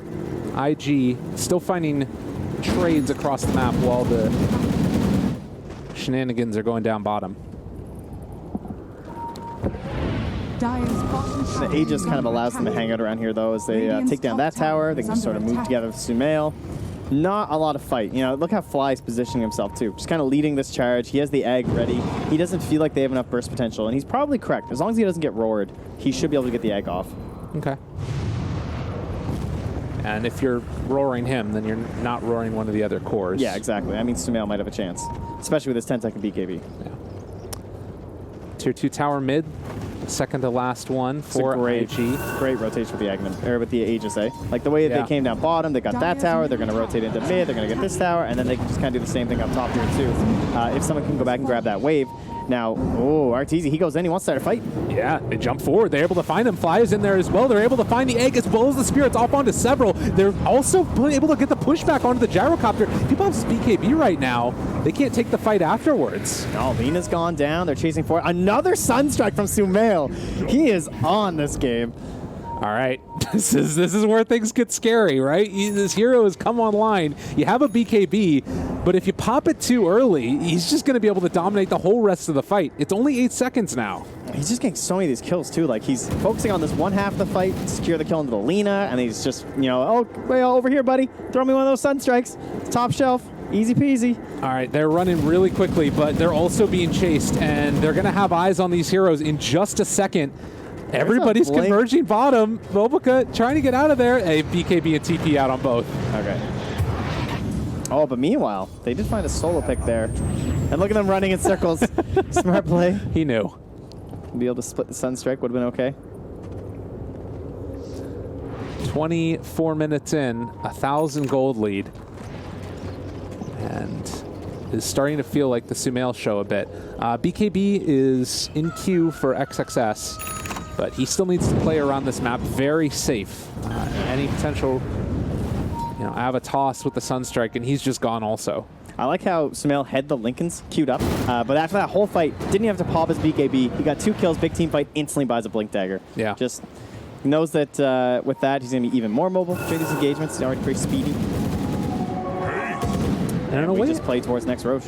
It's weird. It feels like it's almost guerrilla warfare right now from IG, where you're sort of taking the fights that you can and then running away, get a creep wave, everybody TPs out, BKBs. Look at this ward from EG spotting where they're off to right now, too. So if they see them not going straight into the base, they see them curving like this. So now they're going to try and cut them off. And there's about 30 seconds left on the Aegis right now. Oh, man, look at Arteezy. He's there. He's ready. He wants to jump. Are they going to get into position in time to jump forward? The blink. They've managed to find the stun onto Io. He is going to die here as the Avatos comes out premeditated. Play from EG. Great ward. All from that ward behind that top tier, too. And again, they're just playing so aggressively because they have this Aegis. And lets them just be a little bit more bold in their decision-making. The next 3 minutes, though, that's where there's going to be a couple more options here for IG as this begins to fade away here. Just about to get the return to Roche. Yeah. And while this was all happening, top lane was being pushed out as well by the crit creeps. So they're going to have access to the tier 2 tower if they want to go for that one next. Well, they need to be a little bit careful. Sumail is playing so bold with the Alacrity catapult. And when it dies, he backs out. While they are just controlling every avenue of the map. This is IG's playground right now, and that's about it. Yeah, not a whole lot they can do. At least they have some decent vision down the bottom, so once this initial pressure is relieved, maybe it'll allow them to make a smoke if they catch someone going down, but they're going to lose that ward in the jungle, and they're only going to have the one in mid. So they begin the chase, and they just find Fly. The Scepter lift up. It will be a dead Phoenix, but they don't find the prize they're looking for in Sumail. Nonetheless, as you said, they break the contain. Now, most likely going to be seeing this vision dewarded up on the high ground. Yeah. But overall, very successful first Aegis here for Evil Geniuses. You pretty much got every objective that you can go for. You close them in to the shortest position of the map possible. Just squeeze it right down to a tiny ball inside their base. And at the very least, they do have the Shadow Blade on the Lina, so that lets them get a little bit more aggressive when they want to push out waves, and the same thing with the Io here. But it's not nearly as strong as it used to be. Oh, top lane, they find the Io again. Sunstrike, he tries to jump away. The Cold Snap, though, as he's running, he's going to be slowed down. Is it going to be enough to get the kill? It doesn't quite look like it. Sumail, sad Tromboni, and no Sunstrike this time. Yeah, that's pretty disappointing. He's given up. Clearly. But... yeah, I mean, considering the hero no longer has that sort of like hide in the trees factor and being able to tether and relocate. Oh my god, he scanned it. Oh my god, oh! Yeah. All right.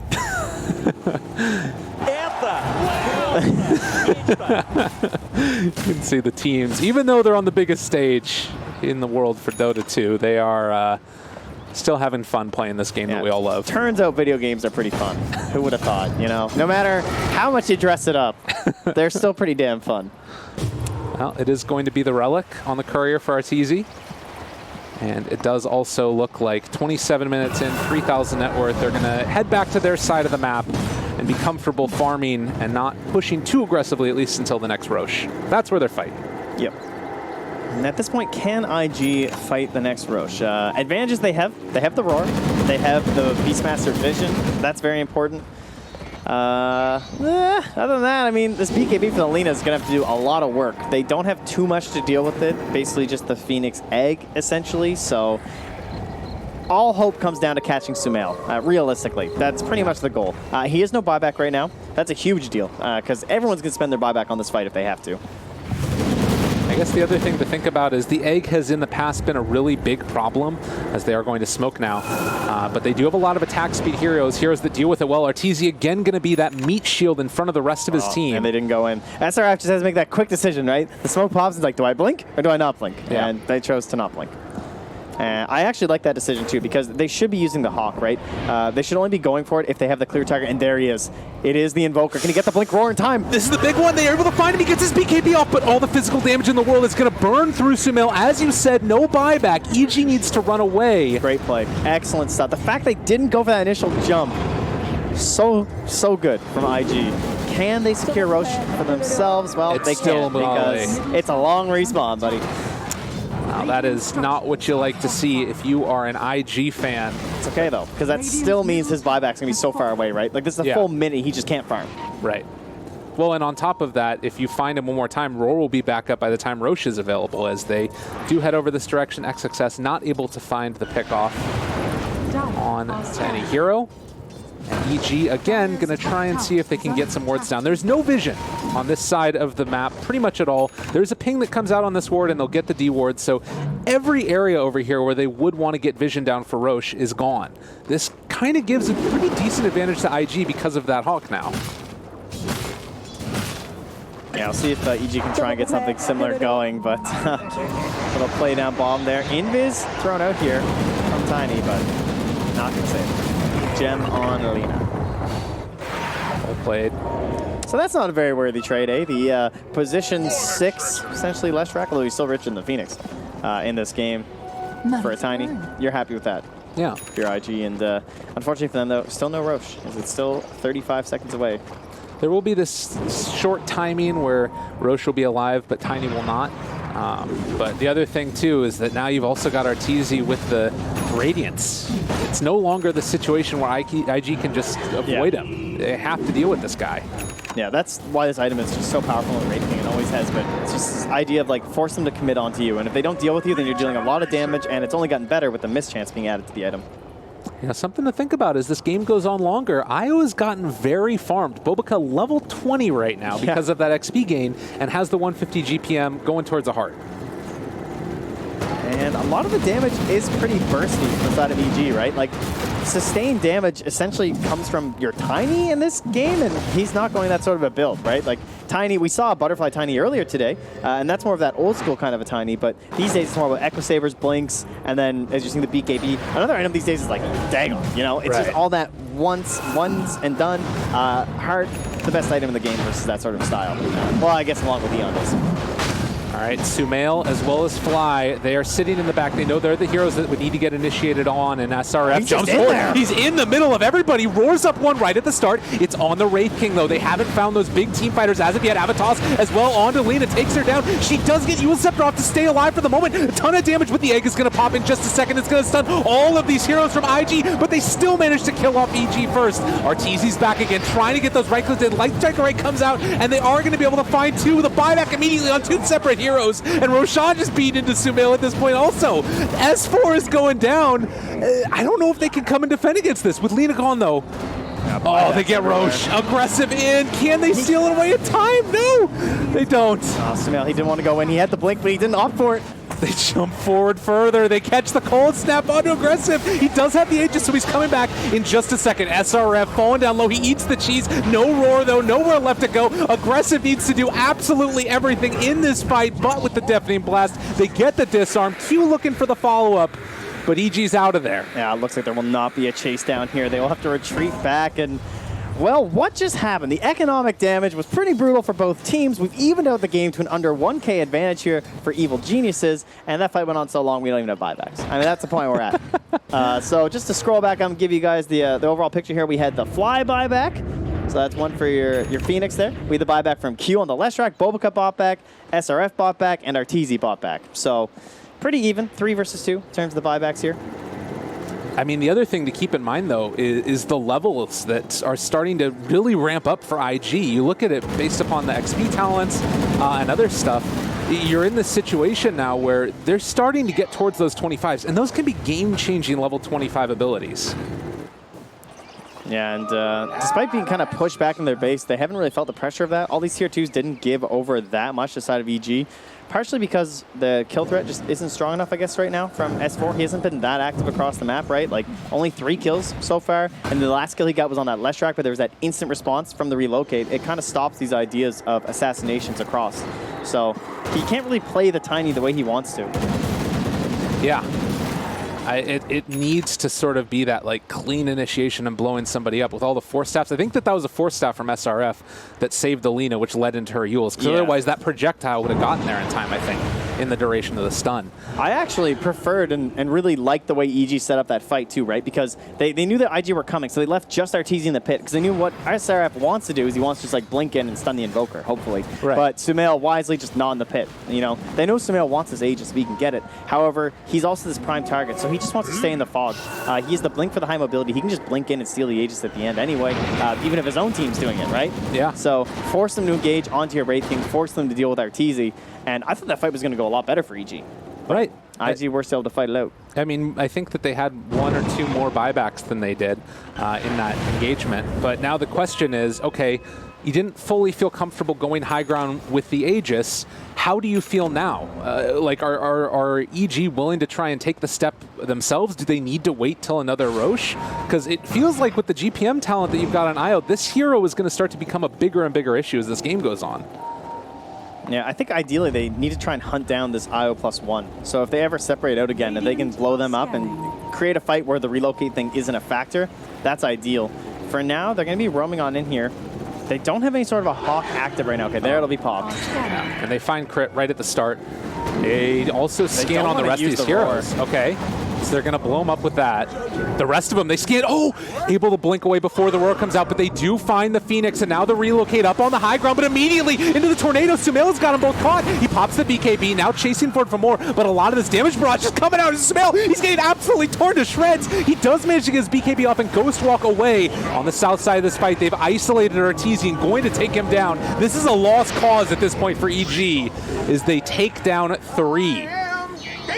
Very chaotic engagement, targeting down the Chen first. This looks like that very first Roche fight where they kind of like scouted out where crit was, and they're able to fight based off of that.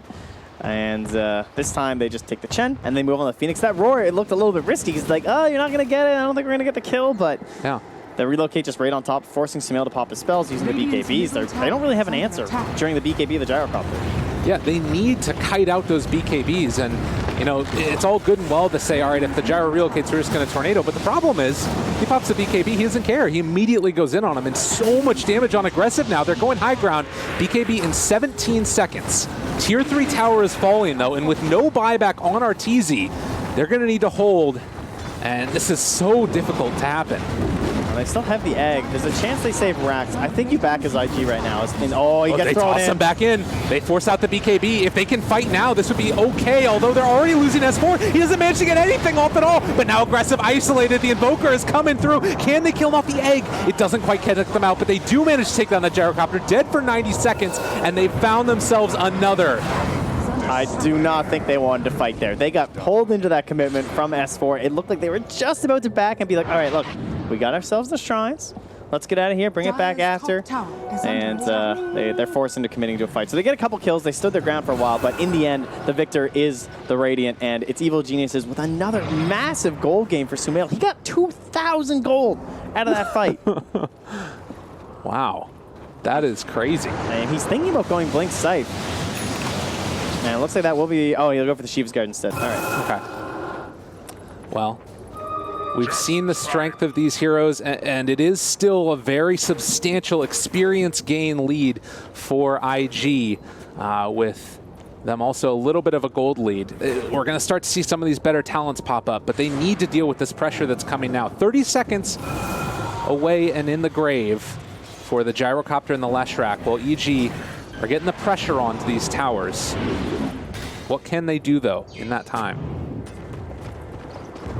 Well, Sumail thinks he can just walk on the high ground. Drops his 4 spirits and blinks away. Now, they're going to Alacrity the catapult back out. I mean, it's scary, right? Yeah. This potential for a team fight, it's proven to be a bigger and bigger issue. One thing that's going to be different this time is that they have that gem. Okay, so they're going to purchase the gem on Leshrac, on Q there.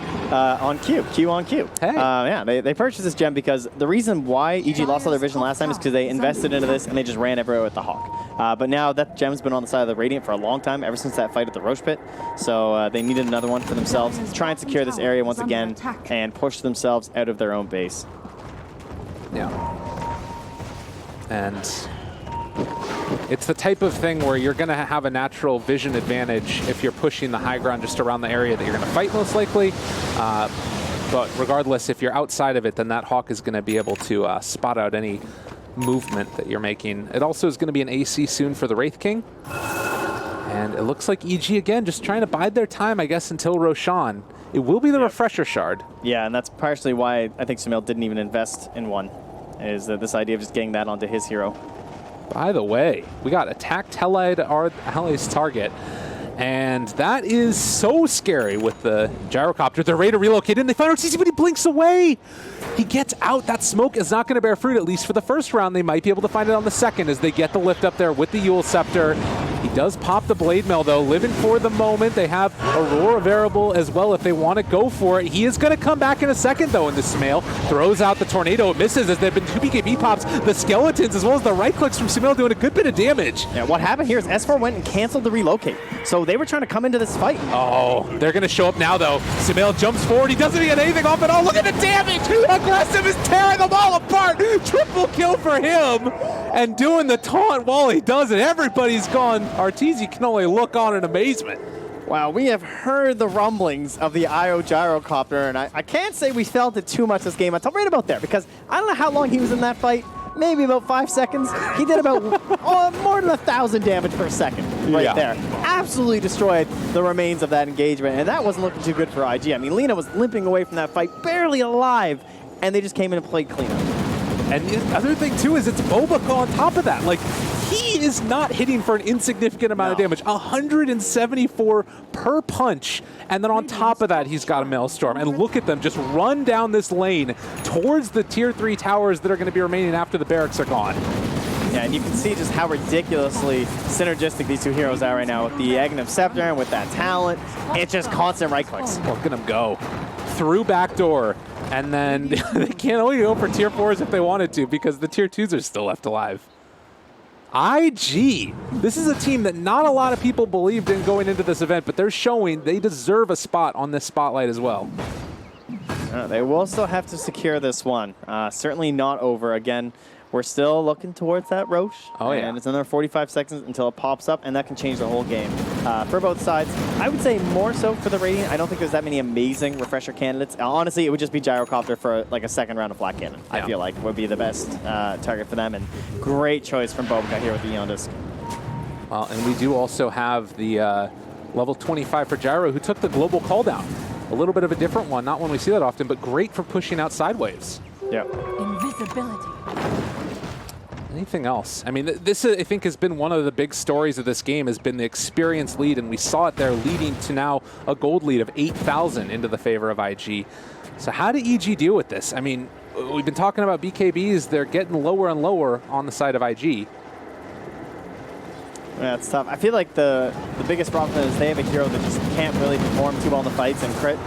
Now, this Chen at this point, it's really hard for him to have a good impact with the Penitence or something. It's still a strong spell because it's damage amplification, but how does he get in range where he doesn't just blow up instantaneously and make good use of it, right? Because he also wants to ensure that he stays alive to use his Hand of God, and he's the Aura carrier with the pipe and the Vlads. Oh my goodness, they jump forward. Everything drops down, aggressive down to half HP already, but he's getting healed back up. Sumail is just gone. That's into a DET gyrocopter. You are not going to have a good time, but they did manage to take away Aegis. He's dropping down low. It pops now, but so too will Fly as he is gone. They come back. They buy back with Sumail as well, trying to live through this one. Crit looking as well, but he can't do anything in this fight. Side dependence, as you said. The TP away, but the Light Strike Array connects. An aggressive mega kill streak. They only lost the Lesh. Yeah, I didn't think they were going to go for that one, but I guess they just felt too pressured, right? Like, again, we talk about how much this refresh share and everything is going to matter, so it ends up just being dissipated there. We just have the cheese going. Oh, smoke up, but no egg. They pass over the refresher shards. They can use it if they want to on Phoenix. Phoenix, okay, that'll be the play then. They're trying to slow down these hits to the best of their ability. They're going to call down, get onto these heroes. They're looking for the perfect angle of initiation. They know that there is no BKB for only a couple more seconds. 7, in fact, and they need to kill him in the duration of this while also getting Bulbaka. They jump forward, BKB in 1. He is going to have it up, and he gets it off as well if he needs to. S4 going to be caught also. They try and slow down this pressure, but with the BKB out, the chase forward, Sumail, he never stood a chance. They chase down S4 to boot. They have the egg, but it too will fall, and EG are going to be hit down as well. A 1-1 series. IG bringing it back. Wow, there were some unbelievable plays this game from both sides. But I have to say, Bulbaka and Aggressive this was an IO gyrocopter, first phase. This is essentially your whole strat, right? Like, this is a big sort of thing that you have to commit into, and they both played absolutely fantastically. Bulbaka ends 3-5 and 29, so involved in this game, but then 22 and 14 for Aggressive. Man, this is a guy who's faced so much, like, I want to say, like, sort of hate over the past couple of years after the fall off from CDEC, where he was struggling to find his position, and now he's showing, this is a top tier carry. This is a guy that you got to watch out for, particularly if he gets on one of these heroes. More damage than any other 2 heroes in the entire game. That's what he brings to the table, and it's accentuated by Bulbaka playing on this IO. Just great stuff, and I'm sure we got some highlights that we can run over to now as well, as this was a fabulous game of Dota.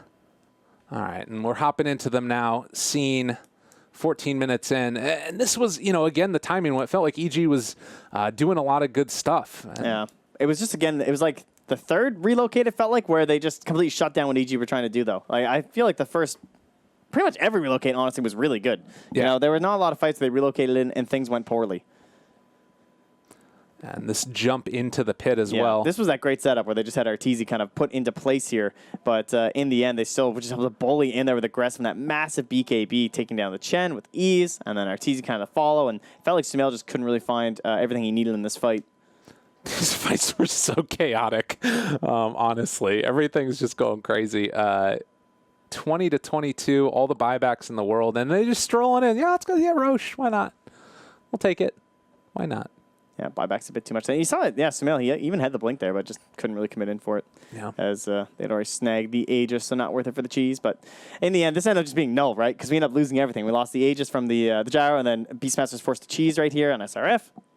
And so even though EG didn't end up getting the Aegis and cheese, it meant that they couldn't progress further. So like IG, they kind of like lose that fight in a way, but it still just delayed the game more. Yeah. Because I feel like EG would have just been going high ground with Aegis and cheese. Well, and it's just, to me, the entire time, it felt like it was this looming threat of these heroes getting crazy levels and IO taking over the game.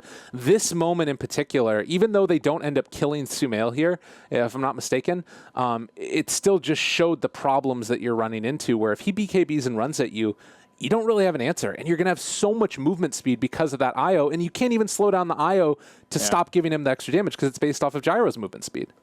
I felt like the Tiny was surprisingly ineffective this game. Like, when I think of a Tiny in a game like this looks really good because I have an Invoker who I want to set up Sunstrike kills for, but because they picked it after the IO, but I think the idea of this IO just being able to relocate, and even when S4 got kills, he just got killed right after anyway. So he never really got to snowball into any sort of a scary position. Arteezy eventually surpassed him with the skeletons and everything, and S4 just kind of like stuck at the bottom, not having a huge impact in these fights.